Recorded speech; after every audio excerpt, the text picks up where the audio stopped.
You know, I wanted to live a lifestyle of the rich and famous, man, but I ended up living a lifestyle of the poor and anonymous. I wrote an acronym for faith the other day. It was freedom acquired and thinking humbly.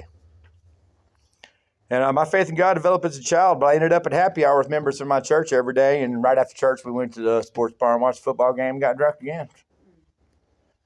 It was common. It was normal. It was my reality that I was born into. And I was okay with it for a real long time. And so was family and friends. So the people I had faith with didn't end up being the example I needed, minus a handful of them that didn't drink. And I have to be around like people, man, because iron sharpens iron. I can't join other people in their delusion just because they can get away with it. I got friends who live on top of a hill, ain't going to have no consequences for alcohol and drugs ever. Mm-hmm. Ever. That's right. Their body will. So with their mind, they're human just like me, and they're going to fail.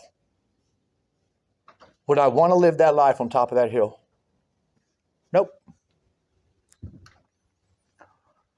I ended up at the bottom of the hill under the bridge, man saying, feed me and change my diaper so I can stay out here, folks. Bring me money, bring me water, bring me food. That's where I ended up. And those people didn't want me to escape their fate. They wanted to live without God. And so did I. And I did. I just did it at the bottom of the hill instead of the top. There's no difference. And I wondered, and I kept wondering, how come all these homeless people kept ending up under the bridge together? Why did they congregate? Why did I congregate at church? Why did I congregate here? I ended up at a sordid spot, man, where I could buy any drug I wanted over the bar while I still had money, a life, a job, and a career left. And that took the rest of it. And I congregated those people. My book says we sought out sordid places. Well, I was comfortable, man. Drugs work till they don't work no more. And my dope ran out, my bottle ran out, my family gave up, and I'm single for a reason. My sponsor said, watch the trees bend, John. I said, okay, sponsor.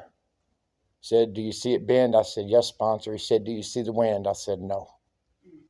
So there's an invisible power right there. I said, I guess there is. And you can't see it? I said, yeah. Let's start with that. And I had to erase the blackboard, man, start all over, put ad in the paper, said one and one God must be, and I made my God what I wanted it to be. And, the book said I was supposed to see where religious people were right, so I looked, and it turned out my big book and my Bible were telling me the exact same thing. To love, to tolerate, forgive, to think of others more than I think of myself.